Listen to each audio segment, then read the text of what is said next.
इन concepts को मिला के इवेंट लूप बनता है। वो कंसेप्ट्स क्या हैं जो आपको सीखने और समझने हैं? पहला तो है एग्जीक्यूशन कॉन्टेक्स्ट, उसके बाद कॉल स्टैक, फिर आता है कॉल बैक क्यू, फिर आता है वेब एपीआईज और माइक्रोटास्क क्यू।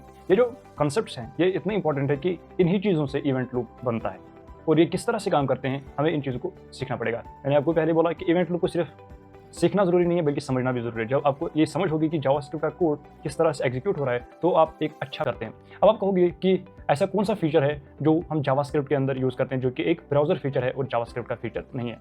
इनमें से एक बहुत ही इंपॉर्टेंट है जिसका किसी को मिसकंसेप्शन है कि ये जावास्क्रिप्ट का पार्ट है, वो है set time out. Set time out basically JavaScript का बिल्ट इन फीचर है ही नहीं, ये ब्राउजर फीचर है। ये वेब के अंदर हम नेटवर्क रिक्वेस्ट को कर ही नहीं सकते हैं। ये हम जब हम फेच को यूज़ करते हैं या एक्सएचआर को यूज़ करते हैं तो हम बेसिकली ब्राउजर फीचर को यूज़ कर रहे हैं, हम वेब एपीआई को यूज़ कर रहे हैं, तभी जाके हम उन चीज़ों को यूज़ कर पाते हैं जावास्क्रिप्ट। ये किस तरह से, ये कैसे होता है, ये सब मुमकिन कैसे होता है? ये होता है एपीआई के जरिए से, एप्लीकेशन प्रोग्रामिंग इंटरफेस। हम इंटरेक्ट करते हैं उन चीज़ों के साथ। Hey, welcome back to my channel. Rosh here, back again with new video on JavaScript. आज इस वीडियो के अंदर हम लोग बात करेंगे इवेंट लूप के बारे में। इवेंट लूप एक बहुत ही इंपॉर्टेंट टॉपिक है जावास्क्रिप्ट को लेकर। अगर आप जावास्क्रिप्ट के एसिंक्रोनस मॉडल को सीखना चाहते हैं तो फिर इवेंट लूप को समझना और सीखना बहुत ही इंपॉर्टेंट है, क्योंकि जो जावास्क्रिप्ट का एसिंक्रोनस या कंकरेंट मॉडल है वो कम्प्लीटली डिपेंड करता है इवेंट लूप। अब ये इवेंट लूप क्या है? मान लीजिए आप किसी एक बिजी सिटी में जाते हैं, वहाँ पे बहुत सारा वेहिकुलर मूवमेंट हो रहा है। आप खुद समझेंगे कि ये जो वेहिकुलर मूवमेंट है ये किस तरह से मैनेज हो रहा है, किस तरह से ये जो गाड़ियाँ हैं ये किस तरह से राइट ऑर्डर में जा रही हैं। इसी तरह से जावास्क्रिप्ट में भी जो हमारा कोड है वो किस तरह से बिहेव करेगा, किस तरह से एग्जीक्यूट होगा और किस जगह पे एग्जीक्यूट होगा और कब होगा, ये सब मैनेज करता है इवेंट लूप। ये बेसिकली एक लूप है जो कंटिन्यूसली कुछ चीज़ों को देखता है कि वो प्रॉपरली काम कर रहे हैं कि नहीं। ये एक बहुत ही इंपॉर्टेंट टॉपिक है। अगर आप जावास्क्रिप्ट के एसिंक्रोनस मॉडल को कम्प्लीटली सीखना चाहते हो तो फिर ये जो टॉपिक है इस टॉपिक को सीखना बहुत ही इंपॉर्टेंट है। इससे पहले हम देखें कि कम्प्लीटली इवेंट लूप क्या है, मैं आपको कुछ कंसेप्ट्स बता देना चाहता हूँ, क्योंकि जो कंसेप्ट्स है इन्हीं कंसेप्ट्स के बेसिस पे जो इवेंट लूप है वो बनता है। इन कंसेप्ट्स को मिला के इवेंट लूप बनता है। वो कंसेप्ट्स क्या हैं जो आपको सीखने और समझने हैं? पहला तो है एग्जीक्यूशन कॉन्टेक्स्ट, उसके बाद कॉल स्टैक, फिर आता है कॉल बैक क्यू, फिर आता है वेब एपीआईज और माइक्रोटास्क क्यू। ये जो कॉन्सेप्ट्स हैं ये इतने इंपॉर्टेंट है कि इन्हीं चीज़ों से इवेंट लूप बनता है और ये किस तरह से काम करते हैं हमें इन चीज़ों को सीखना पड़ेगा। मैंने आपको पहले बोला कि इवेंट लूप को सिर्फ सीखना ज़रूरी नहीं है बल्कि समझना भी ज़रूरी है। जब आपको ये समझ होगी कि जावास्क्रिप्ट का कोड किस तरह से एग्जीक्यूट हो रहा है तो आप एक अच्छा कोड लिख सकते हैं, एक एफिशिएंट कोड आप लिख सकते हैं। So without any further do let's get straight into our first topic, execution context. So execution context क्या है? मान के चलिए आप एक जावास्क्रिप्ट फाइल लिख रहे हैं और इस फाइल के अंदर आपने कुछ जावास्क्रिप्ट कोड तो लिखा ही होगा और आप इस फाइल को एग्जीक्यूट कर रहे हो ब्राउज़र के अंदर। आपको किस तरह से पता चलता है कि जो आप उसके अंदर वेरिएबल्स को लिखते हो, जो आप उसके अंदर जो फंक्शंस लिखते हो, वो किस तरह से आप गेट करते हो अपने ब्राउज़र के अंदर? ये बहुत ही इंपॉर्टेंट क्वेश्चन है और ये सब जो हो रहा है ये एग्जीक्यूशन कॉन्टेक्स्ट की हेल्प से हो रहा है। सो एग्जीक्यूशन कॉन्टेक्स्ट क्या है? कॉन्टेक्स्ट का मतलब है कि एक एनवायरनमेंट होता है जिसमें हमारी जावास्क्रिप्ट फाइल की इंफॉर्मेशन रखी जाती है। जहाँ पे हम जावास्क्रिप्ट को एग्जीक्यूट करते हैं ये उसका एक एनवायरनमेंट बनता है, इसीलिए हम इसको कहते हैं एग्जीक्यूशन कॉन्टेक्स्ट। एग्जीक्यूशन का मतलब है कि जहाँ पे हम कोड एग्जीक्यूट करते हैं और कॉन्टेक्स्ट का मतलब है एनवायरनमेंट, एक ऐसा एनवायरनमेंट जहाँ पे हम जावास्क्रिप्ट को एग्जीक्यूट करते हैं। लेकिन जावास्क्रिप्ट के अंदर आपको 3 तरह के एग्जीक्यूशन कॉन्टेक्स्ट देखने को मिलेंगे। एक तो है ग्लोबल एग्जीक्यूशन कॉन्टेक्स्ट, दूसरा है लोकल एग्जीक्यूशन कॉन्टेक्स्ट जिसको हम फंक्शन कॉन्टेक्स्ट भी कहते हैं, और जो तीसरा है वो है इवैल्यूएशन कॉन्टेक्स्ट। इस वीडियो के अंदर हम लोग सिर्फ पहले 2 पे बात करेंगे, जो है ग्लोबल एग्जीक्यूशन कॉन्टेक्स्ट और लोकल एग्जीक्यूशन कॉन्टेक्स्ट, क्योंकि जो तीसरा है उसका ज़्यादातर इवेंट लूप से लेना देना नहीं है और वो ज़्यादातर यूज़ नहीं होता है, इसीलिए मैं उस पर डिस्कशन नहीं करूँगा। सो फर्स्ट ऑफ ऑल हम देखेंगे ग्लोबल एग्जीक्यूशन कॉन्टेक्स्ट। जैसे आपको पता है कि हर कोई चीज़ इस दुनिया में एक एनवायरनमेंट के अंदर होती है, इसी तरह से जावास्क्रिप्ट भी एक एनवायरनमेंट के अंदर एग्जीक्यूट होता है। आपने सुना ही होगा कि जावास्क्रिप्ट को हम डायरेक्टली एग्जीक्यूट कर सकते हैं ब्राउज़र्स के अंदर, या हम इसको एग्जीक्यूट कर सकते हैं एक रन टाइम एनवायरनमेंट के अंदर, for example Node.js, Dino extra. So इस तरह से हम जावास्क्रिप्ट को एक एनवायरनमेंट के अंदर एग्जीक्यूट करते हैं। लेकिन जब हम जावास्क्रिप्ट को एग्जीक्यूट करते हैं तो बिहाइंड द सीन्स क्या होता है, ये जो हमारी फाइल है ये किस तरह से मेमोराइज करते हैं कि जो हमने वेरिएबल्स, फंक्शन डेफिनेशंस या फंक्शंस को इन्वोक किया है, ये किस तरह से इन सब चीज़ों को ऑर्डर में रखता है, किस तरह से इसको पता चलता है कि कौन सी चीज़ हमें एग्जीक्यूट करनी है या कौन सी चीज़ हमें मेमोरी के अंदर डालनी है। ये सब होता है एक एग्जीक्यूशन कॉन्टेक्स्ट के अंदर। और जब हम टॉप लेवल पे एक फाइल को डायरेक्टली ब्राउज़र के अंदर या Node.js के अंदर एग्जीक्यूट करते हैं तो एक एग्जीक्यूशन कॉन्टेक्स्ट बनता है, जिसको हम कहते हैं ग्लोबल एग्जीक्यूशन कॉन्टेक्स्ट।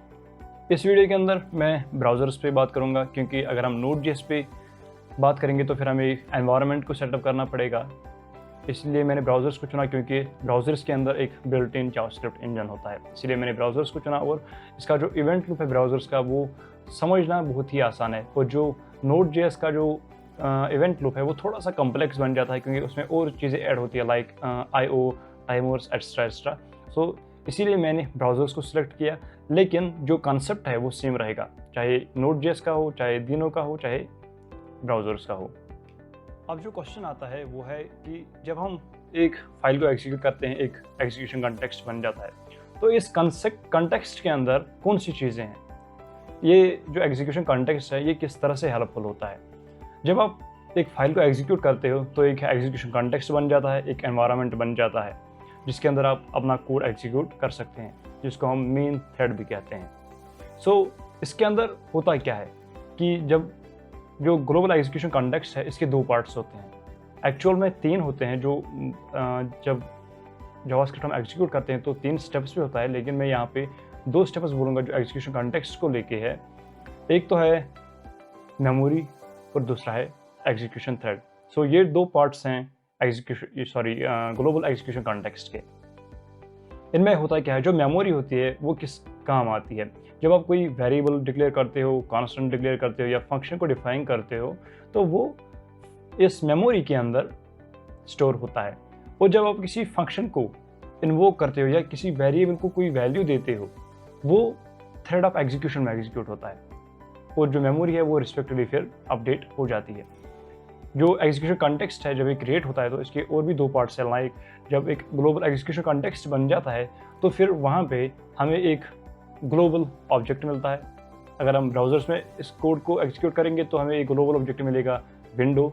और जो दूसरा पार्ट है वो है दिस वेरिएबल, जो हमें मिलता है एक कॉन्टेक्स्ट के साथ। मैं उन चीज़ों पे नहीं जाना चाहूँगा, क्योंकि ये एक अलग अपना टॉपिक है कि क्या होता है। सो मैं आपको रिक्वेस्ट करूँगा कि आप उस वीडियो को भी देखिए, ताकि आप इस एग्जीक्यूशन कॉन्टेक्स्ट को कम्प्लीटली समझें, क्योंकि मैं यहाँ पे कम्प्लीटली नहीं बताऊँगा कि एग्जीक्यूशन कॉन्टेक्स्ट किस तरह से काम करता है, लेकिन मैं इस पर वीडियो बना रहा हूँ, तो आप उस वीडियो को ज़रूर देखिएगा। और इन द मीन टाइम मैं आपसे रिक्वेस्ट करता हूँ कि मेरे चैनल को सब्सक्राइब करें, क्योंकि इन वीडियोज़ को बनाने में मुझे बहुत मेहनत लगती है। So please consider subscribe to my channel and like and share the video.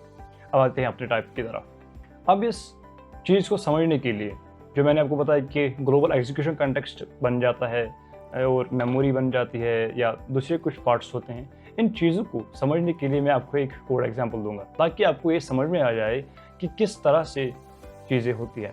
मैं आपको सिर्फ यही नहीं दिखाऊंगा, एक कोड एडिटर में नहीं दिखाऊंगा किस तरह से, मैं आपको बेसिकली प्रेजेंटेशन के ज़रिए से दिखाऊंगा कि कोड किस तरह से बिहेव करता है, किस तरह से आपको हेल्प करेगा। जो विजुअली हम जब कोई चीज़ देखते हैं तो हम उसको बेटर अंडरस्टैंड कर सकते हैं, और करते भी हैं, क्योंकि रिसर्च है, जब हम इमेजेस को देखते हैं या किसी चीज़ को विजुअली देखते हैं तो हम ज़्यादा उसको अंडरस्टैंड करते हैं। सो पहले मैं आपको एक एग्जांपल दूंगा, और उस एग्जांपल की बुनियाद पे मैं आपको बताऊंगा कि ग्लोबल एग्जीक्यूशन कॉन्टेक्स्ट कब बनता है।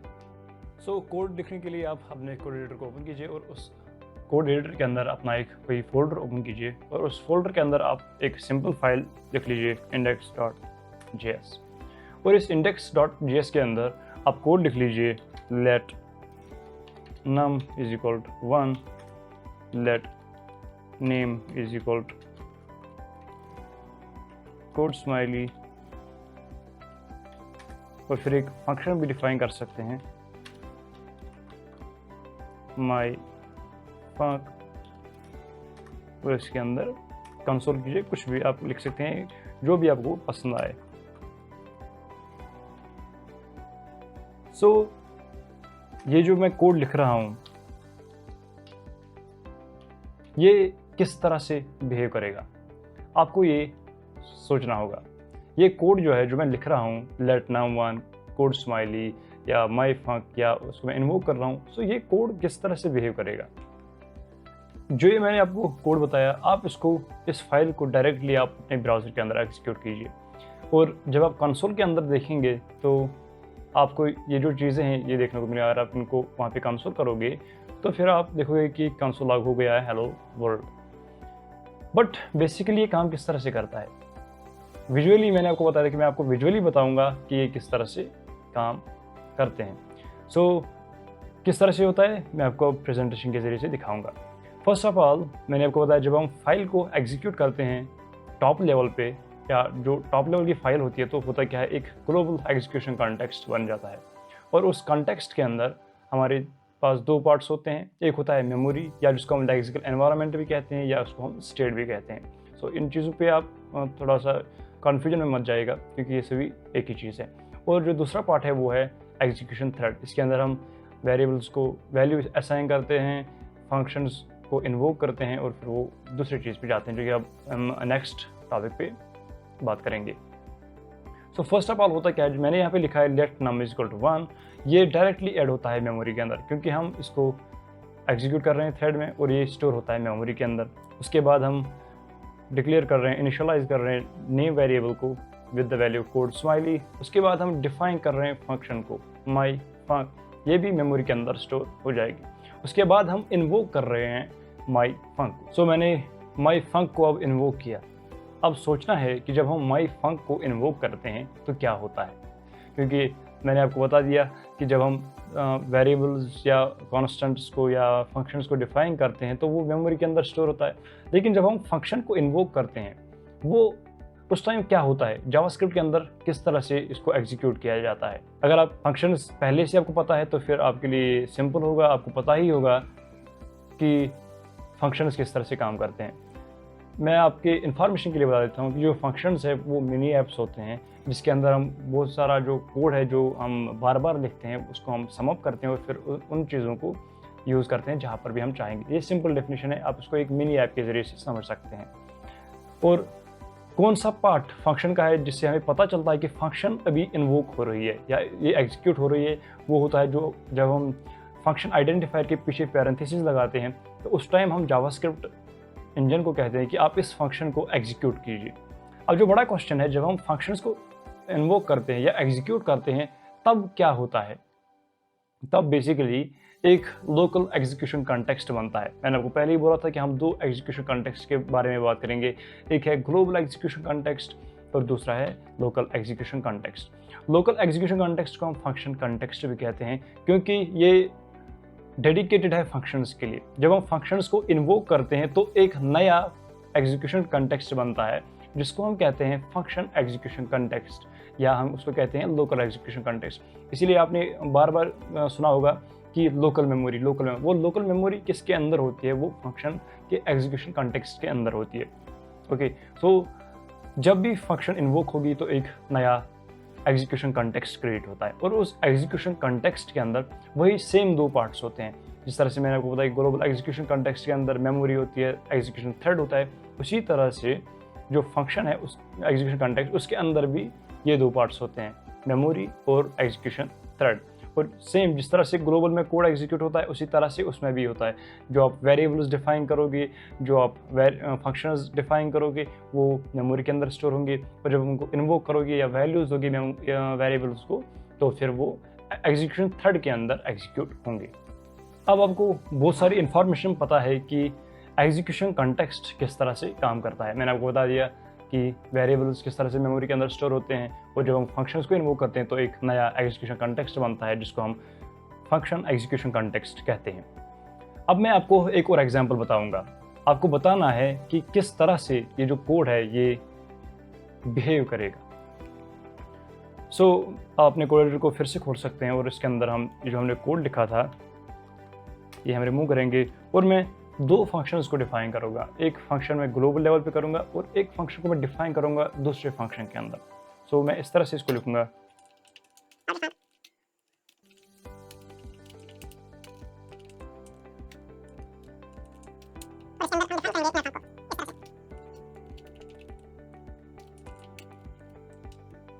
और मैं जो आउटर फंक्शन है उसको मैं इन्वोक करूँगा। लेकिन यहाँ पे जो क्वेश्चन है कि किस तरह से जो हमने ये कोड लिखा है ये किस तरह से बिहेव करेगा। क्या ये सेम डायरेक्टली मतलब कि अगर हम एक फंक्शन को एग्जीक्यूट करते हैं तो एक नया कंटेक्स्ट बनेगा। लेकिन यहाँ पे जो ट्रिकी पार्ट है वो है कि जब अंदर हम लिखते हैं, जब मैंने अंदर एक फंक्शन को डिफाइन किया और उसको उस फंक्शन के अंदर एग्जीक्यूट किया, तो ये किस तरह से काम करेगा, जावास्क्रिप्ट को किस तरह से पता चलेगा कि इनर फंक्शन कब एग्जीक्यूट होगी और आउटर फंक्शन कब एग्जीक्यूट होगी। तो इसके लिए हमारे पास एक कंसेप्ट आता है इवेंट लूप के अंदर जिसको हम कहते हैं call stack. Call stack basically एक डेटा स्ट्रक्चर है जिसे हम ट्रैक करते हैं कि कौन सी फंक्शन कब एग्जीक्यूट हो रही है। कॉल स्टैक बेसिकली एक डिज़ाइन पैटर्न को फॉलो करता है जिसको हम कहते हैं LIFO, last in first out. जो सबसे लास्ट में आएगा पहले वही जाएगा। इस कंसेप्ट को समझने के लिए अगर आपको पता नहीं है कि लीफो क्या है, किस तरह से काम करता है, तो मैं आपको एक सिंपल एग्जांपल दूंगा शर्ट्स की। मान के चलिए आपके पास 5 शर्ट्स हैं और आप उनको कबर्ड में रखते हो, स्टैक करते हो एक के बाद एक, लेकिन वर्टिकली हॉरिजॉन्टली नहीं रखते हो, अलग अलग नहीं रखोगे, आप उनको स्टैक करोगे, एक को दूसरे के ऊपर रखोगे। अब आपको कोई सी शर्ट उनमें पहननी है तो आप क्या करोगे, आप टॉप वाली शर्ट को पहले लोगे और उसको पहनोगे। जब आप घर फिर वापस आओगे आप शर्ट निकाल के उन शर्ट्स के टॉप पे रखोगे। ऐसा नहीं हो सकता, अगर आप नीचे से शर्ट को निकालोगे तो वो जो स्टैक आपने बनाया था वो तो कम्प्लीटली स्पॉइल हो जाएगा, वो खत्म हो जाएगा, वो 5 शर्ट्स जो हैं वो बिखर जाएंगे। इसीलिए आप टॉप की शर्ट को उठाओगे। यही है कॉन्सेप्ट लीफो का, लास्ट इन फर्स्ट आउट। आप जो लास्ट के टॉप में रखोगे वही आप पहले निकालोगे, वही पहले एग्जीक्यूट होगा। यही कंसेप्ट है जावास्क्रिप्ट के अंदर। जो फंक्शन कॉल स्टैक के अंदर टॉप पे होगी पहले वो एग्जीक्यूट होगी। लीफो को समझने के लिए जो मैंने आपको अभी एग्जांपल दी थी आउटर फंक्शन या इनर फंक्शन की, आप इसको ले सकते हैं। तो होता क्या है, जब हम इसको index.js फाइल के अंदर लिखते हैं और हमने इसको ब्राउज़र के अंदर एग्जीक्यूट किया तो एक ग्लोबल एग्जीक्यूशन कॉन्टेक्स्ट बन जाता है, एक एनवायरनमेंट बन जाता है जहाँ पे आपके पास अवेलेबल होता है ग्लोबल ऑब्जेक्ट, आपके पास अवेलेबल है दिस, और आपके पास जो ग्लोबल एग्जीक्यूशन कॉन्टेक्स्ट है उसके अंदर 1-2 चीज़ें होती है लाइक मेमोरी और एग्जीक्यूशन थ्रेड। और फिर हम कोड लिख रहे हैं, जो हमने कोड लिखा था फंक्शन आउटर फंक्शन, ये स्टोर हो जाएगी मेमोरी के अंदर और उसके बाद हम डायरेक्टली इसको इन्वोक कर रहे हैं, एग्जीक्यूट कर रहे हैं। सो जब हम आउटर फंक्शन को एग्जीक्यूट कर रहे हैं, मैंने आपको पहले बताया जब हम फंक्शंस को एग्जीक्यूट करते हैं तो एक लोकल एग्जीक्यूशन कॉन्टेक्स्ट बन जाता है। सो आउटर फंक्शन का अपना एक लोकल एग्जीक्यूशन कॉन्टेक्स्ट बन जाएगा और उस फंक्शन लोकल फंक्शन कॉन्टेक्स्ट के अंदर जो console.log है वो एग्जीक्यूशन थ्रेड पे आएगा और जो console.log hello है वो ऐड हो जाएगा कॉल स्टैक में और ये एग्जीक्यूट हो जाएगा। लेकिन यहाँ पे आपको याद रखना है कि जो .log है ये एक मेथड है, ये भी फंक्शन की ही तरह वर्क करता है। सो आप इसमें कंफ्यूज ना हुए कि .log किस तरह से कॉल स्टैक के अंदर ऐड होगा, क्योंकि .log एक मेथड है कंसोल ऑब्जेक्ट के ऊपर, इसीलिए ये कॉल स्टैक के अंदर जाएगा और ये एग्जीक्यूट हो जाएगा और कंसोल के अंदर आपको आउटपुट देखने को मिलेगा हेलो। उसके बाद हमने डिफाइन किया हुआ है इनर फंक्शन को, ये कहाँ स्टोर होगी, ये डायरेक्टली जो आउटर फंक्शन का एग्जीक्यूशन कॉन्टेक्स्ट है उसकी मेमोरी के अंदर इनर फंक्शन स्टोर हो जाएगी। लेकिन उस एग्जीक्यूशन कॉन्टेक्स्ट जो आउटर फंक्शन का एग्जीक्यूशन कॉन्टेक्स्ट है हम उसके अंदर इनर फंक्शन को इमीडिएटली इन्वोक कर रहे हैं। सो यहाँ पे क्या होगा, कोई कंफ्यूजन की बात नहीं है, आपको पता ही है, एक और एग्जीक्यूशन कॉन्टेक्स्ट बनेगा। जो आउटर फंक्शन है यहाँ पे होगा क्या, जो आउटर फंक्शन है वो ऐड हो जाएगी कॉल स्टैक पे, क्योंकि जैसे ही आपने आउटर फंक्शन को एग्जीक्यूट किया था वो डायरेक्टली ऐड हो गई थी कॉल स्टैक पे। लेकिन उससे पहले मैं आपको ये बता देना चाहता हूँ, आपको याद रखना है जब हम एक एग्जीक्यूशन कॉन्टेक्स्ट क्रिएट करते हैं, ग्लोबल एग्जीक्यूशन कॉन्टेक्स्ट, उस टाइम एक ग्लोबल फंक्शन ऐड हो जाती है कॉल स्टैक पे जो कि सिर्फ बॉटम पे रहती है, वो कहीं नहीं जाएगी। जब तक आपका जो मेन थ्रेड है जब तक वो लाइव है तब तक कॉल स्टैक के ऊपर वो ग्लोबल फंक्शन रहेगी, वो कहीं नहीं जाएगी, क्योंकि वो आपका जो ग्लोबल एनवायरनमेंट है, जो आपका कॉन्टेक्स्ट है वो उस कॉल स्टैक के बॉटम पे रहता है। सो आपको याद रखना है, जैसे ही हमने ग्लोबल एग्जीक्यूशन कॉन्टेक्स्ट के अंदर आउटर फंक्शन को इन्वोक किया, एग्जीक्यूट किया, ये डायरेक्टली ऐड होता है कॉल स्टैक के अंदर। आपको ये याद रखना है जब हम फंक्शंस को इन्वोक करते हैं, एग्जीक्यूट करते हैं, तो वो कॉल स्टैक के ऊपर जाते हैं और फिर हमने इसके अंदर कुछ कोड भी लिखा था। अब हम आउटर फंक्शन के अंदर जो कोड है इनर फंक, इसको हम एग्जीक्यूट कर रहे हैं। सो एक नया एग्जीक्यूशन कॉन्टेक्स्ट बनेगा और ये जो इनर फंक है ये ऐड हो जाएगी कॉल स्टैक पे, लेकिन जो आउटर फंक है वो वहीं पे रहेगा, क्योंकि अब हमारा एक नया एग्जीक्यूशन कॉन्टेक्स्ट बन गया है। अब एक और ऐड हो गई है कॉल स्टैक है, LIFO, last in first out.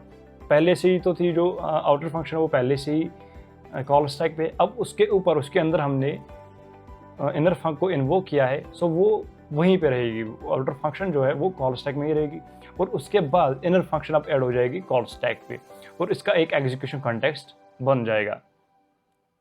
अब जो एग्जीक्यूशन कॉन्टेक्स्ट है इसके अंदर भी दो पार्ट्स होंगे, मेमोरी और थ्रेड ऑफ एग्जीक्यूशन, और इसके अंदर जो एग्जीक्यूशन थ्रेड पे है console.log ऐड हो जाएगा और जो console.log वर्ल्ड है वो कॉल स्टैक पे जाएगा टॉप पे और वो एग्जीक्यूट हो जाएगा और आपको कंसोल में देखने को मिलेगा आउटपुट वर्ल्ड, और जो console.log है वो पॉपअप हो जाएगा कॉल स्टैक से।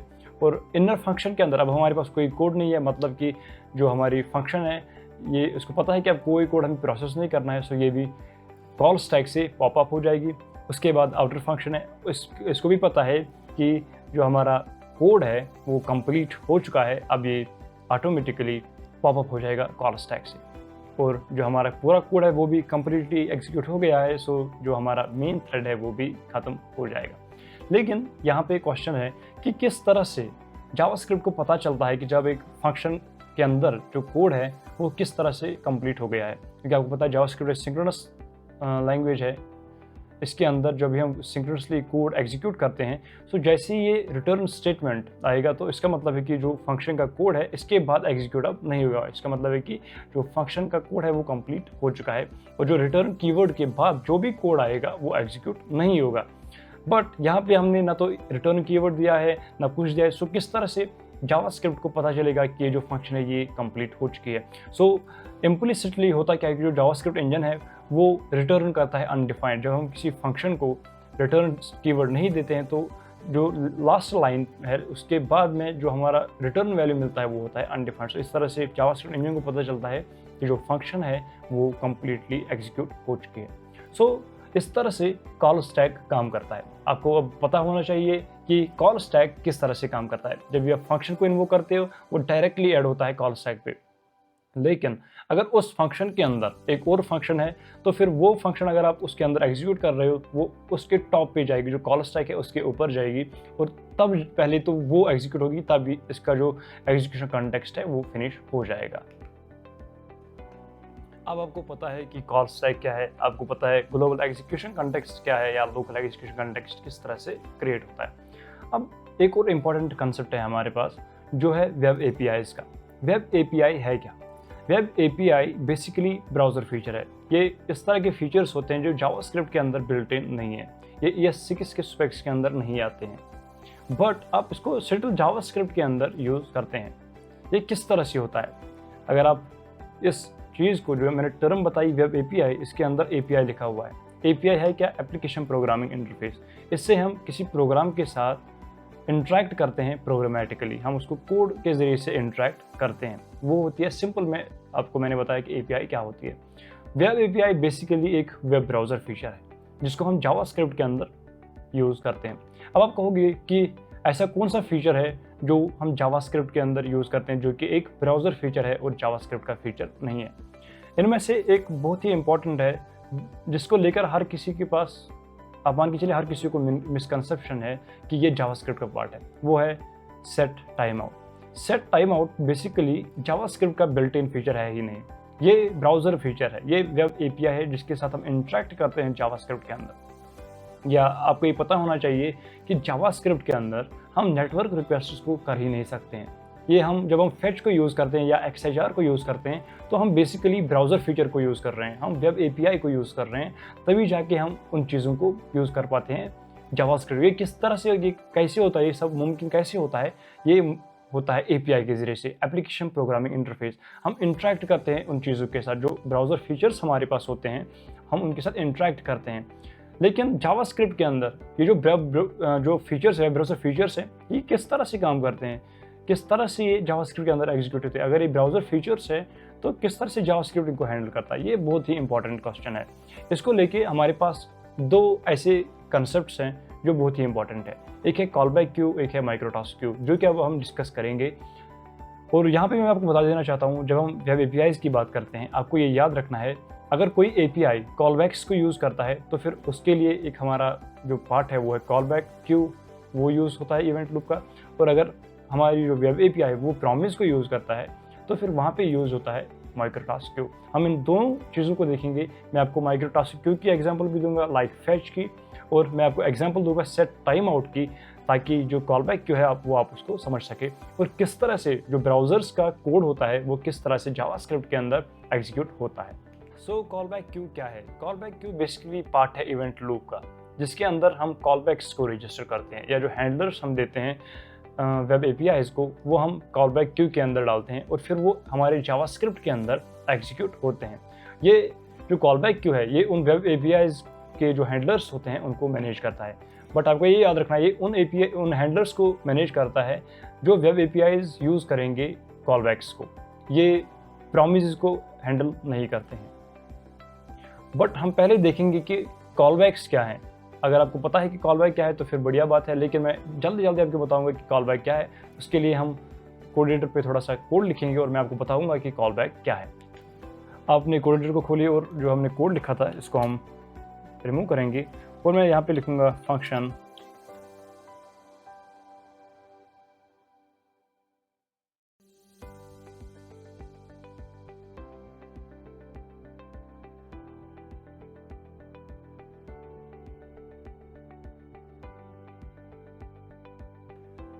जो मैंने कोड लिखा है पेरेंट फंक कॉल बैक को मैंने इन्वोक किया है। जब हम इस फाइल को एग्जीक्यूट करेंगे एक ग्लोबल एग्जीक्यूशन कॉन्टेक्स्ट बन जाएगा। जो पेरेंट फंक और फंक एज कॉल बैक है ये हमने डिफाइन किए हैं, ये स्टोर हो जाएंगे मेमोरी के अंदर और फिर उसके अंदर हमने पेरेंट फंक को इन्वोक किया है। लेकिन मैं यहाँ पे आपको ये समझना है कि मैं कर क्या रहा हूँ। मैं यहाँ पे जो function as callback function है मैं उसकी डेफिनेशन को पास कर रहा हूँ। मैं उसको आर्गुमेंट के अंदर इन्वोक नहीं कर रहा हूँ, मैं उसकी डेफिनेशन को पास कर रहा हूँ। और जो वो डेफिनेशन है वो कहाँ पे इन्वोक हो रही है, वो हो रही है पेरेंट फंक पे। जब हम किसी फंक्शन पे किसी फंक्शन डेफिनेशन को देते हैं, वो जो फंक्शन डेफिनेशन को हम एज एन आर्गुमेंट देते हैं वो बन जाता है कॉल बैक। हम उसको कॉल बैक कहते हैं। और जो फंक्शन एक्सेप्ट करते हैं कॉल बैक्स को या फंक्शंस को एक्सेप्ट करते हैं उनको हम कहते हैं हायर ऑर्डर फंक्शंस। आपको ये भी याद रखना है। जो कॉल बैक यहाँ पे है आपको समझ में आ गया। जब हम किसी फंक्शन को एज एन आर्गुमेंट दे रहे हैं किसी फंक्शन पे, वो जो आर्गुमेंट एज ए फंक्शन दे रहे हैं, फंक्शन डेफिनेशन दे रहे हैं, वो कॉल बैक बन जाता है।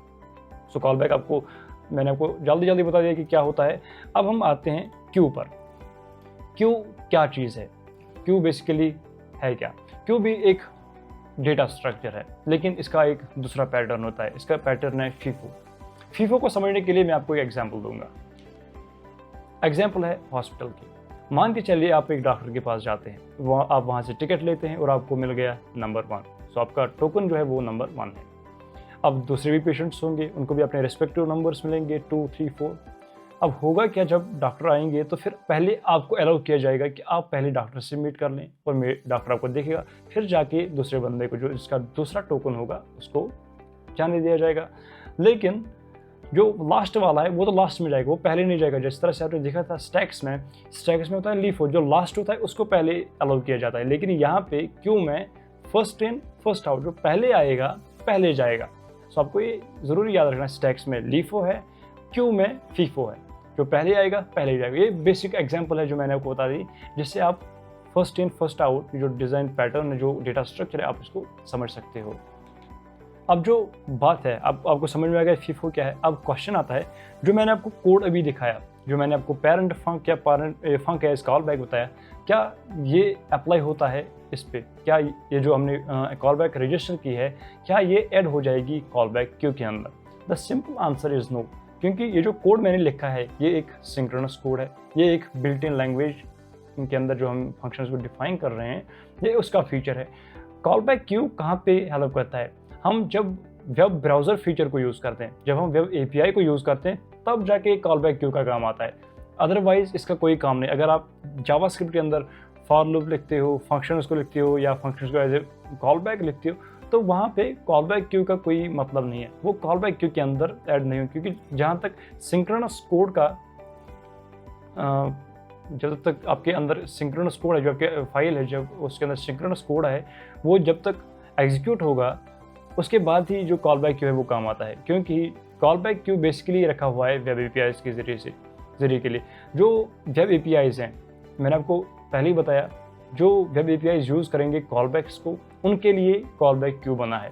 उन जो हम वेब एपीआईज पे जो फंक्शंस देंगे, जो हम उसके अंदर लिखेंगे या हैंडलर्स को रजिस्टर करेंगे, वो ऐड हो जाएंगे कॉल बैक क्यू के अंदर। सो इस चीज़ को समझने के लिए मैं आपको एक एग्जांपल दूंगा सेट टाइम आउट की, जो कि बेसिकली एक वेब एपीआई है, वो जावास्क्रिप्ट का बिल्ट इन फीचर नहीं है। और जो सेट टाइम आउट है वो कॉल बैक्स को यूज़ करता है, और वो जो हम वहाँ पे फंक्शन को रजिस्टर करेंगे या हैंडलर को रजिस्टर करेंगे, वो जाके कॉल बैक क्यू में आएगा। सो स्टे ट्यून्ड, हम देखते हैं अब कि किस तरह से कॉल बैक क्यू काम करता है। सो कॉल बैक को समझने के लिए हम एक सिंपल कोड लिखेंगे। मैं लिखूँगा console log हेलो, और उसके बाद मैं यूज़ करूँगा सेट टाइम आउट को, और इसके अंदर हम एक फंक्शन को रखेंगे, सिंपल एक एनोनिमस फंक्शन रखेंगे, और उस पर देंगे console log हेलो वर्ल्ड, और इस पर ड्यूरेशन देंगे, और फिर console log वर्ल्ड, इस तरह। सो हमने यहाँ पे कोड लिख लिया है। अब इस कोड का आउटपुट क्या होगा? आप कहोगे कि इस कोड का आउटपुट होगा हेलो हेलो वर्ल्ड वर्ल्ड, लेकिन ये सही नहीं है। इस तरह से जावास्क्रिप्ट के अंदर ये जो चीज़ें हैं ये एग्जीक्यूट नहीं होंगी। यहाँ पे होगा क्या, जब हम फर्स्ट मिली सेकेंड पे काम करेंगे तो फिर कंसोल लॉग हमने हेलो लिखा हुआ है, और फिर हमने सेट टाइम आउट लिखा हुआ है, और फिर हमने कंसोल डॉट लॉग वर्ल्ड लिखा है। ये किस तरह से काम करता है, इसलिए मैं आपको विजुअली दिखाऊंगा, क्योंकि इस तरह से आप इस चीज़ को नहीं समझोगे, आपको समझ में नहीं आएगा ये किस तरह से काम करेगा। सो हम विजुअली इसको देखते हैं कि ये किस तरह से काम करता है। सो फर्स्ट ऑफ ऑल, जब हम इस फाइल को एग्जीक्यूट करते हैं तो एक ग्लोबल एग्जीक्यूशन थ्रेड बन जाता है। उस ग्लोबल एग्जीक्यूशन थ्रेड के अंदर हमें मिलता है एग्जीक्यूशन थ्रेड, और फिरता है मेमोरी जो इलेक्ट्रिकल एनवायरनमेंट है, और उसके बाद हमारे पास अवेलेबल होता है कॉल स्टैक, और कॉल स्टैक के बॉटम पे होता है ग्लोबल फंक्शन, और कंसोल ऑल्सो अवेलेबल होगा। उसके बाद हमने फर्स्ट मिली सेकंड पे लिखा है कंसोल डॉट लॉग हेलो। सो ये जो कंसोल डॉट लॉग हेलो है ये ऐड हो जाएगा कॉल स्टैक पे, और जो कंसोल का आउटपुट है वो हमें देखने को मिलेगा। उसके बाद हम सेकंड मिली सेकंड पे सेट टाइम आउट को कॉल कर रहे हैं। ये जो सेट टाइम आउट है ये ऐड हो जाएगा कॉल स्टैक पे, क्योंकि ये एक वेब ब्राउज़र फीचर है, ये एक वेब एपीआई है। सो हमारे जावास्क्रिप्ट के अंदर एक ये इन्वोक करेगा वेब एपीआई, क्योंकि इस तरह से एक फंक्शन है उसको एग्जीक्यूट किया गया है, इसलिए आप इस जो हमने फंक्शन दे रहे हैं सेट टाइम आउट के अंदर, आप इसको 1000 मिली सेकेंड्स के बाद एग्जीक्यूट करना। ओके, एग्जीक्यूट नहीं करना, इसका कुछ अलग काम है, वो मैं आपको बता दूंगा। और जो कॉल स्टैक है उस पर सेट टाइम आउट हट जाएगा, और थर्ड मिली सेकेंड पे जो कंसोल डॉट लॉग वर्ल्ड है वो लॉग हो जाएगा। अब जाके अब आप पूछोगे कि किस तरह से ये कोड एग्जीक्यूट होगा, क्या ये कोड जो है ये डायरेक्टली कॉल स्टैक पे आएगा या ये डायरेक्टली एग्जीक्यूशन थ्रेड पे आएगा। अगर आप इसको इस तरह से समझते हो कि ये जो कोड है ये डायरेक्टली एग्जीक्यूशन थ्रेड पे आ जाएगा, तो ये गलत बात है। अब 1000 मिली सेकेंड्स पे इस तरह का कुछ नहीं होगा। इस टाइम जो आप ये भी कह सकते हो क्या ये फंक्शन डायरेक्टली कॉल स्टैक के अंदर जाएगी, नो, ये डायरेक्टली कॉल स्टैक के अंदर नहीं जाएगी। बेसिकली होगा क्या कि जो वेब एपीआई है, जैसे ही 1000 मिली सेकेंड्स कंप्लीट होंगे, वेब एपीआई काम क्या करेगा, वो इसको कॉल बैक क्यू के अंदर डालेगा। जो हमारा जो वेब एपीआई है, जो इसके अंदर में रजिस्टर फंक्शन को रजिस्टर किया था, जिस हैंडलर को हमने दिया था, वो ऐड हो जाएगा कॉल बैक क्यू के अंदर। बट अब आप यहाँ पे एक क्वेश्चन पूछे, क्या ये जब कॉल बैक क्यू में ऐड हो गया, क्या ये डायरेक्टली एग्जीक्यूट होगा? इसका आंसर ये है कि जब हम इवेंट लूप में काम करते हैं, जब इवेंट लूप किस तरह से काम करता है, जब हम किसी कोड को देते हैं, जो इवेंट लूप है, अगर कोई चीज़ कॉल बैक क्यू के अंदर है, इवेंट लूप करेगा, पहले वो देखेगा कि कोई सिंक्रोनस कोड जो मेन थ्रेड पे है वो अभी बाकी तो नहीं है। जब तक कंप्लीटली जो सिंक्रोनस कोड है वो कंप्लीटली एग्जीक्यूट नहीं होगा line by line, step by step, तब तक कॉल बैक क्यू में जो भी हैंडलर्स होंगे, जो भी मेथड्स होंगे, जो भी फंक्शंस होंगे, उनको अलाउ नहीं किया जाएगा कि वो कॉल स्टैक पे आ सकते हैं। और जो दूसरा पार्ट है वो है जो कॉल स्टैक है। कॉल स्टैक के अंदर होगा क्या कि इवेंट लूप देखता है कि कॉल स्टैक जो है वो एम्प्टी है, एक्सेप्ट जो ग्लोबल फंक्शन उसके नीचे होती है उसके बगैर जितना भी कॉल स्टैक है वो एम्प्टी होना चाहिए। तब जाके जो कॉल बैक क्यू के अंदर हमने मेथड्स को रजिस्टर किया हुआ है उनको अलाउ किया जाएगा कि आप कॉल स्टैक पे जाएँ। और उसके बाद जब जो कॉल बैक क्यू जो ऐड हो गई है कॉल स्टैक के अंदर, वो जब एग्जीक्यूट होगी उसका एग्जीक्यूशन कॉन्टेक्स्ट बनेगा और उसके अंदर हमने कोड लिखा है console.log, वो हेलो वर्ल्ड वो एग्जीक्यूट हो जाएगा और आपको कंसोल में आउटपुट देखने को मिलेगा हेलो वर्ल्ड, वो जो हमारी फंक्शन है वो पॉप अप हो जाएगी। सो इस तरह से जो जावास्क्रिप्ट में कॉल बैक क्यू है वो काम करता है। लेकिन इसके बरअक्स एक और हमारे पास क्वेश्चन आता है। मान लीजिए यहाँ पे आपके पास एक ऐसा कोड है जो थोड़ा सा टाइम लेता है, जिसके अंदर एक टाइम वो लेगा। मैं आपको एक हाइपोथेटिकल एग्जांपल दूंगा। मान के चलिए कि ये जो मैंने एग्जांपल आपके सामने रखी हुई है ऐसी कोई एग्जांपल है, ये किस तरह से एग्जीक्यूट होगी। यहाँ पे हमने एक फॉर लूप लिखा हुआ है जो हाइपोथेटिकली एग्जीक्यूट हो रहा है 2000 मिली सेकेंड्स के लिए, लेकिन जो हमारा टाइमर है वो कब एग्जीक्यूट होगा, वो 1000 मिली सेकेंड्स पे होगा। सो इसको समझने के लिए हम विजुअली देखेंगे क्या होगा। पहले एग्जीक्यूशन थ्रेड बन जाएगा, कॉल स्टैक और कंसोल हमारे पास अवेलेबल रहेगा, और जो वेब एपीआई है और कॉल बैक क्यू है वो भी अवेलेबल रहेगा। उसके बाद जो फर्स्ट मिली सेकंड पे होगा console.log ऐड हो जाएगा, उसको कॉल स्टैक में ऐड किया जाएगा और कंसोल में इसका आउटपुट देखने को हमें मिलेगा। console.log पॉप अप हो जाएगा कॉल स्टैक से, क्योंकि जो कोड इस फंक्शन के अंदर था, लॉग के अंदर था, इस मेथड के अंदर था, वो कम्प्लीटली ऐड हो चुका है। उसके बाद सेकंड मिली सेकंड पे हमने कॉल किया सेट टाइम आउट को, और जो सेट टाइम आउट है वो ऐड हो जाएगा कॉल स्टैक पे। ये आप मान के चलिए नोटिफाई करेगा ब्राउज़र को कि एक वेब ब्राउज़र फीचर हो रहा है, सो उसको वेब एपीआई के अंदर रखा जाएगा। सेट टाइम आउट जो है वो वेब एपीआई के अंदर स्टोर होगी, जो हैंडलर है वो वहाँ पे रखा जाएगा और वहाँ पे 1000 मिली सेकेंड्स के साथ इसको सेट किया जाएगा।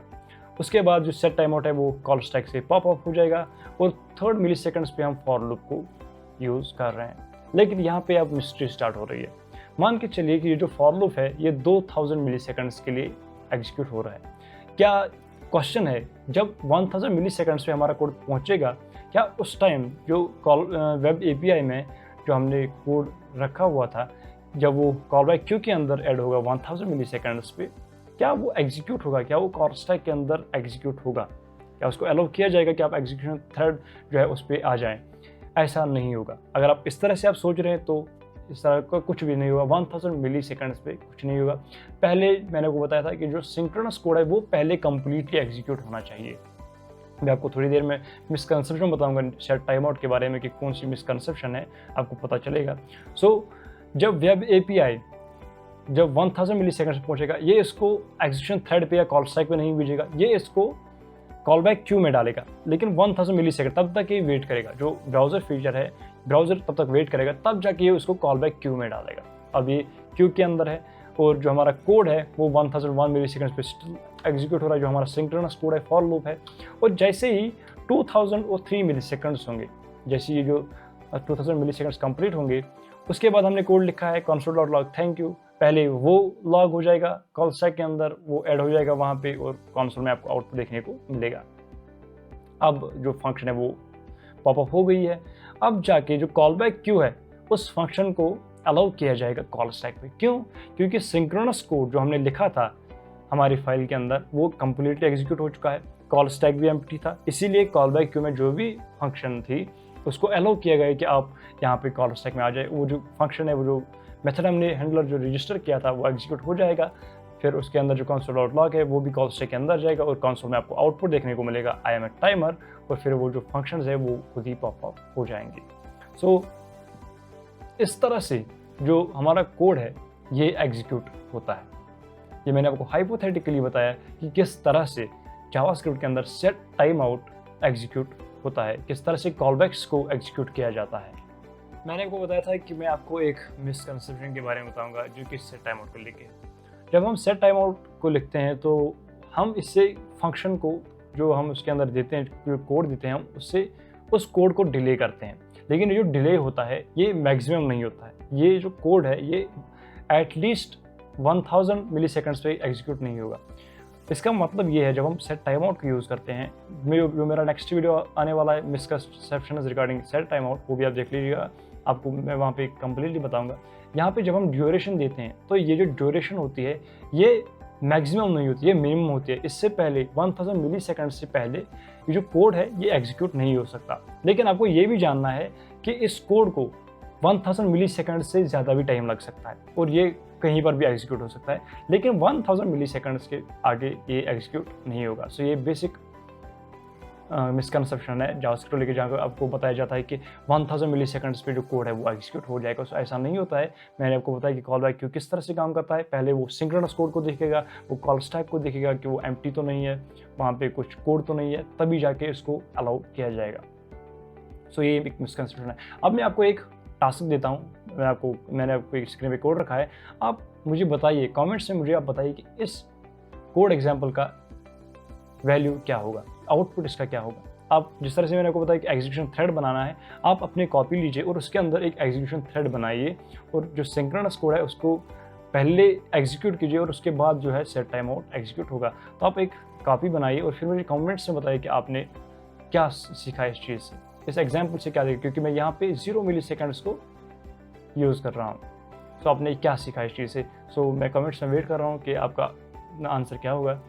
अब चलते हैं हम एक इम्पॉर्टेंट टॉपिक की तरफ, जो है माइक्रो टास्क क्यू। क्योंकि अब आपको पता है कि एग्जीक्यूशन कॉन्टेक्स्ट क्या है, आपको पता है कॉल स्टैक क्या है, आपको पता है वेब एपीआईज क्या है, आपको पता है कि कॉल बैक क्यू क्या है।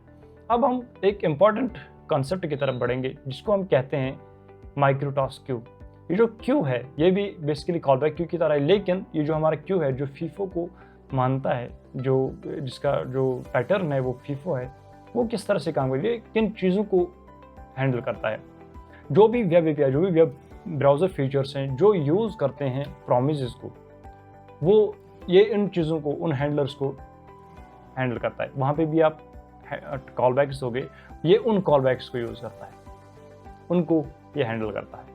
सो अब देखेंगे, मैं आपको एक एग्जांपल दूंगा। एक प्रॉमिस ऑब्जेक्ट हम बनाएंगे, मैं आपको बताऊंगा कि किस तरह से काम करता है। अगर आपको प्रॉमिस के बारे में कुछ नहीं पता है तो आप मेरा वीडियोस पे देख सकते हैं और आप प्रॉमिस के बारे में वहाँ पे सारी इन्फॉर्मेशन ले सकते हैं। और आई होप कि जब आप वो प्रॉमिस का वीडियो देखेंगे तो आप एक एडवांस लेवल की प्रॉमिस यूज़र बन जाएंगे और आप प्रॉमिस को विदाउट फेयर यूज़ कर पाएंगे।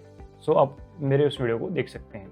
अब हम चलते हैं, मैं आपको एक एग्जाम्पल दूंगा। मैं आपके स्क्रीन पे ये एग्जाम्पल रख रहा हूँ, आप इसको अपने कोड एडिटर में ऐड कीजिए और फिर हम इस पर डिस्कशन थोड़ा सा करेंगे। सो आप इसको पहले कोड एडिटर पे रख लीजिए, तब तक आप इस वीडियो को पॉज कीजिए।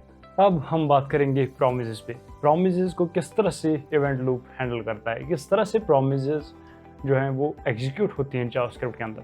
सो मान लीजिए ये आपके पास कोड है console.log hello set time out, फिर हमने एक प्रॉमिस ऑब्जेक्ट को क्रिएट किया हुआ है और उसके बाद हम कुछ फंक्शंस को डिफाइन कर रहे हैं और फिर उनको हम डॉट देन और डॉट कैच के ज़रिए से पास कर रहे हैं और फिर हम लास्ट में console.log फाइल। सो इसका वैल्यू क्या होगा, इसका आउटपुट क्या होगा। अगर आपको फिर से बता, अगर आपको प्रॉमिस के बारे में पता नहीं है तो आप इस पर मेरा वीडियो देख सकते हैं। सो इस चीज़ को समझने के लिए आई नो कि थोड़ा सा कॉम्प्लेक्स थोड़ा सा कोड है, उतना भी नहीं है, लेकिन अगर आप एक बिगिनर हो तो बिगिनर के लिए कॉम्प्लेक्स कोड दिखेगा। इसलिए मैं इसको डायरेक्टली विजुअली आपको बताऊंगा कि ये किस तरह से काम करता है।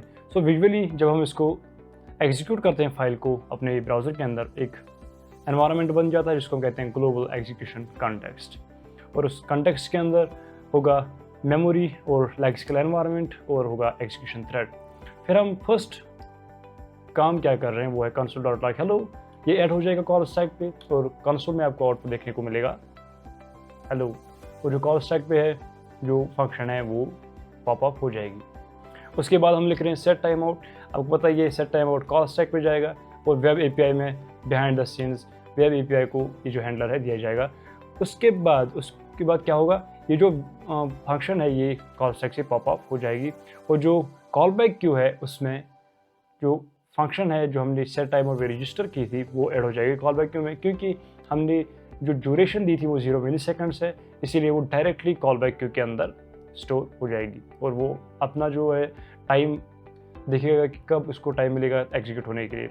उसके बाद हम एक प्रॉमिस ऑब्जेक्ट को डिक्लेयर कर रहे हैं और जो प्रॉमिस है ये बेसिकली एक फंक्शन है, ये कंस्ट्रक्टर फंक्शन है, इसको भी कॉल स्टैक के अंदर हम एग्जीक्यूट करेंगे और इसका जो रिटर्न वैल्यू होता है वो होता है एक ऑब्जेक्ट, लेकिन इस प्रॉमिस के अंदर हम एक एग्जीक्यूटर फंक्शन दे रहे हैं, एक कॉल बैक दे रहे हैं जो एग्जीक्यूट हो जाएगी, और इसके अंदर हमने कुछ कोड लिखा है। हमें एक ऑब्जेक्ट देखने को मिलेगा जिसमें बहुत सारी प्रॉपर्टीज़ होंगी, promise state, promise result, promise fulfil reactions, बहुत सारी प्रॉपर्टीज़ इसके ऊपर होंगी। और उसके बाद जो है वो एग्जीक्यूटर फंक्शन पॉप अप हो जाएगी, और जो कॉल स्टैक पे प्रॉमिस फंक्शन है उसका भी एग्जीक्यूशन कॉन्टेक्स्ट खत्म हो जाएगा। फिर हमने दो फंक्शंस को डिफाइन किया हुआ है जो स्टोर हो जाएंगी मेमोरी के अंदर, देन कॉल बैक और कैश कॉल बैक। उसके बाद हम दो मेथड्स को इन्वोक कर रहे हैं, एक तो डॉट देन और डॉट कैच। ये जो डॉट देन और डॉट कैच ये भी कॉल स्टैक के अंदर हो जाएंगे, लेकिन यहाँ पे हमें देखना है डॉट देन और डॉट कैच क्या करते हैं। बेसिकली अगर आपकी फंक्शन रिजॉल्व हुई है तब जाके डॉट देन को माइक्रोटास्क क्यू के अंदर डाला जाएगा। जो भी हम कॉल बैक डॉट देन के अंदर रजिस्टर करेंगे, जो भी हम फंक्शन डेफिनेशन वहाँ देंगे वो ऐड हो जाएगी कि माइक्रोटास्क के अंदर। अगर फंक्शन रिजेक्ट हुई है सो जो डॉट कैश पे हैंडल हमने रजिस्टर किया हुआ है वही माइक्रोटास्क क्यू के अंदर जाएगी। मान लीजिए कि हमारा एक कोड ही ऐसा है कि हमारी प्रॉमिस जो है वो रिजॉल्व हो गई है, और हमारी जो प्रॉमिस है वो कम्प्लीटली जो सक्सेसफुली रिजॉल्व हुई है, तो होगा क्या, जो डॉट देन पे हमने रजिस्टर दिया हुआ है वो माइक्रोटास्क क्यू के अंदर जाएगा। और उसके बाद हमने लिखा हुआ है console dot log by I am last, और कॉस के अंदर ये जाएगा, और जो by I am last console में आउटपुट देखने को मिलेगा। यहाँ पे मैं आपको बता देना चाहता हूँ कि मैंने आपको क्यों बोला डायरेक्टली डॉट देन माइक्रोटास्क में जाएगा और console dot log by I am last. मैंने आपको बताया कि क्यों मैंने आपको लास्ट में बताया, क्योंकि ये फिर जैसे ही हमने ऐसा कोड ही लिखा है प्रॉमिस के अंदर कि ये डायरेक्टली रिजॉल्व हो जाती है, इसीलिए मैंने आपको बताया कि ये इस तरह से बिहेव करेगा। इसके बाद जो कॉल स्टैक है वो बाई आई एम लास्ट खत्म हो जाएगा। और जो माइक्रोटास्क क्यू, अब जो क्वेश्चन आता है कि कौन सा क्यू, कॉल बैक क्यू पहले आएगा या माइक्रोटास्क क्यू आएगा, लेकिन उससे पहले आपको फिर से बता दूं दो चीज़ें इंपॉर्टेंट है। एक तो सिंक्रोनस कोड कंप्लीटली एग्जीक्यूट होना चाहिए, दूसरा पार्ट कॉल स्टैक एम्प्टी होना चाहिए। अब जो रेस है वो है कॉल बैक क्यू और माइक्रोटास्क क्यू में। पहले अलाउ किया जाता है जो भी हम कॉल बैक्स रजिस्टर करते हैं माइक्रोटास्क क्यू में, पहले उनको अलाउ किया जाएगा कॉल स्टैक में। तो सो यहाँ पे देन कॉल बैक को अलाउ किया जाएगा कि वो कॉल स्टैक पे जाए, वो एग्जीक्यूट होगी, और जो कंसोल डॉट लॉग मैसेज है वो हो जाएगी, जो कि हमने मैसेज लिखी हुई है यस करेक्ट बला बला बला, और जो कॉल स्टैक से वो रिमूव हो जाएगी। उसके बाद जो डॉट देन कॉल बैक जो हमने दी हुई है वो रिमूव हो जाएगी कॉल स्टैक से। उसके बाद ही कॉल बैक क्यू को अलाउ किया जाएगा। लेकिन इवेंट लूप करेगा क्या, इवेंट लूप को अब तीन चीज़ें देखें। एक तो जब कॉल बैक क्यू की बात आती है, एक तो कॉल स्टैक एम्प्टी होना चाहिए, मेन थ्रेड पे जो सिंक्रोनस कोड है वो कम्प्लीटली एग्जीक्यूट होना चाहिए, और तीसरा पार्ट जो कॉल बैक क्यू को रिलेटेड है माइक्रोटास्क भी एम्प्टी होना चाहिए। माइक्रोटास्क में कोई पेंडिंग फंक्शन नहीं होनी चाहिए, कोई फंक्शन या कोई हैंडलर पेंडिंग नहीं होना चाहिए। पहले जब माइक्रोटास्क क्यू खाली होगा तभी जाके कॉल बैक क्यू का टाइम आ जाएगा। इसीलिए आप देखोगे कि हे कॉल बैक क्यू लास्ट में आउटपुट आपको देखने को मिलता है। सो इस तरह से जो प्रॉमिस है वो काम करती है जावास्क्रिप्ट के अंदर। ये होगी बात प्रॉमिस को हमने देखा बहुत सारे, अब मैं इसको थ्योरी मानता हूँ क्योंकि हमने ज़्यादा प्रैक्टिकल की तरफ नहीं देखा। अब मैं आपको माइक्रोटास्क की एक प्रैक्टिकल एग्जांपल दिखाऊंगा फेच एपीआई के ज़रिए से। मैंने आपको सेट टाइम आउट की दिखाई थी, वो कॉल बैक से रिलेटेड, वो कॉल बैक क्यू, लेकिन अब हम माइक्रोटास्क क्यू के अंदर देख रहे हैं। सो माइक्रोटास्क क्यू के अंदर कौन सी ऐसी वेब एपीआई हमारे पास जो प्रॉमिस को यूज़ करती है, जिसके हैंडलर्स, जिसके फंक्शन हैंडलर्स ऐड हो जाएंगे माइक्रोटास्क क्यू में, वो कौन सी फंक्शन है, वो कौन सी वेब एपीआई है जिसको हम यूज़ कर सकते हैं, वो है फेच एपीआई। सो इस फेच एपीआई के ज़रिए से हम एक वेबसाइट जो एक्सटर्नल जो जेसन प्लेस होल्डर अवेलेबल कराती है, हम उसको रिक्वेस्ट करेंगे। बहुत सारा सिंपल हम लिखेंगे, हम ज़्यादा इन डीप नहीं जाएंगे, डेप्थ में नहीं जाएंगे, लेकिन मैं आपको उसको कोड में ही दिखाऊंगा कि किस तरह से होगा। सो हम अब फेच के एक एग्जाम्पल देखेंगे जो माइक्रोटास्क के रिलेटेड है। So let us start. सो अब मैं कोड लिखूंगा फेच एपीआई पे। इस फेच एपीआई को मैं रियल में आपको दिखाऊंगा किस तरह से जो कोड है वो हम लिखेंगे। सो अभी अपने कोड एडिटर को लिखिए और मेरे साथ आप कोड लिखना शुरू कर दीजिए।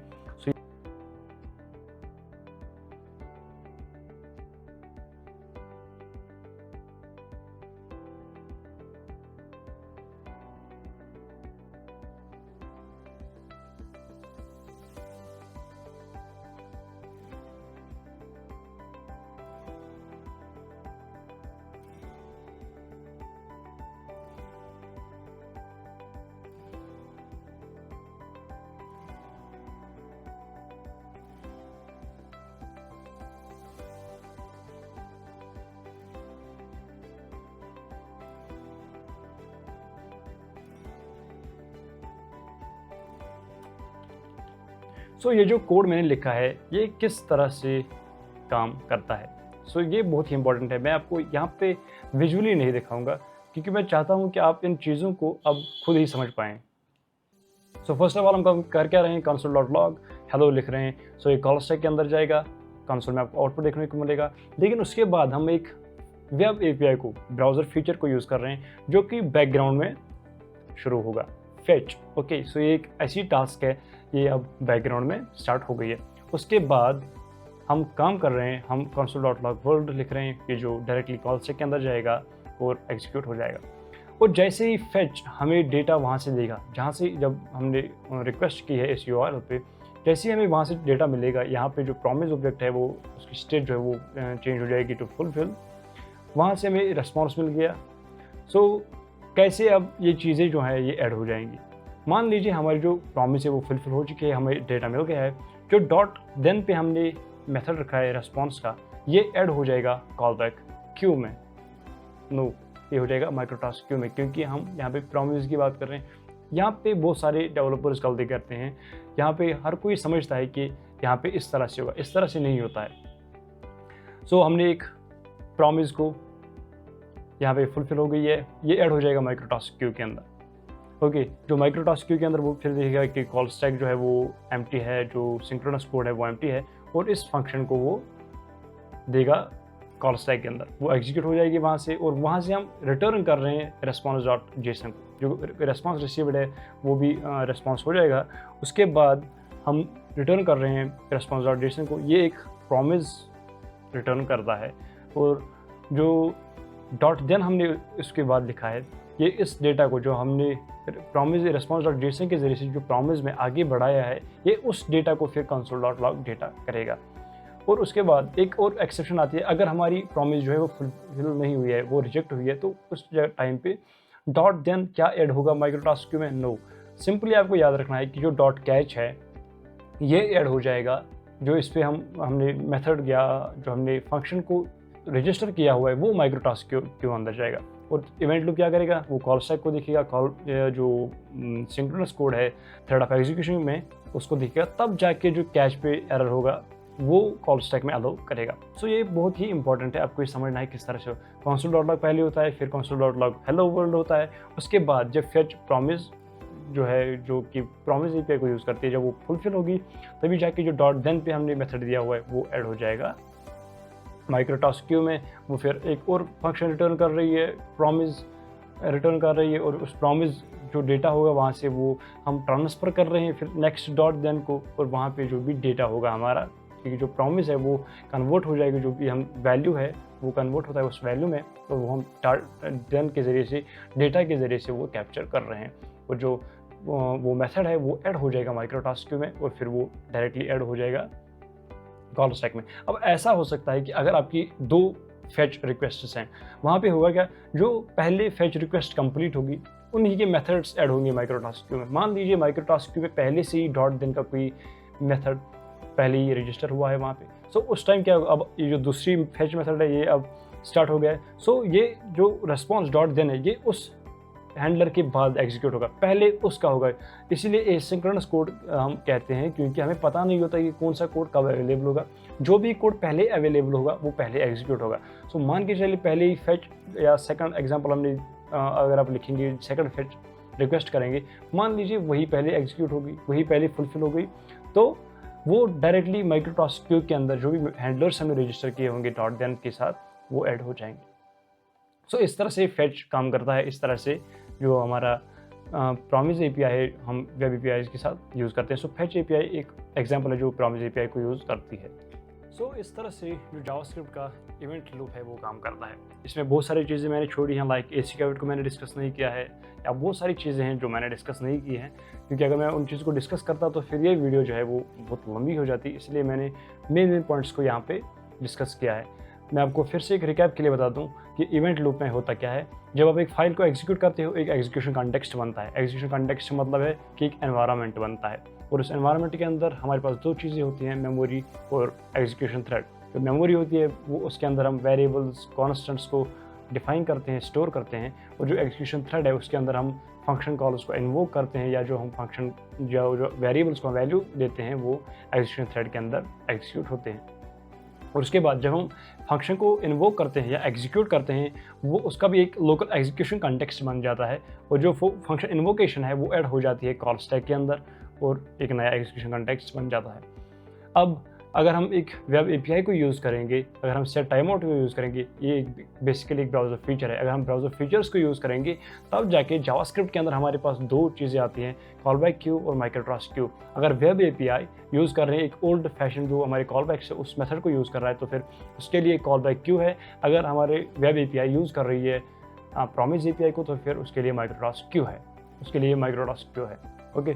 सो फिर क्या होगा, अगर सेट टाइम आउट में आपने 0 मिलीसेकंड्स का दिया हुआ है, अगर उसमें पहले सिंक्रोनस कोड है जो फाइल के अंदर है वो पहले एग्जीक्यूट होगा, उसके बाद ही जो सेट टाइम आउट है उसका जो हैंडलर हमने रजिस्टर किया हुआ है वो ऐड हो जाएगा कॉल बैक क्यू के अंदर।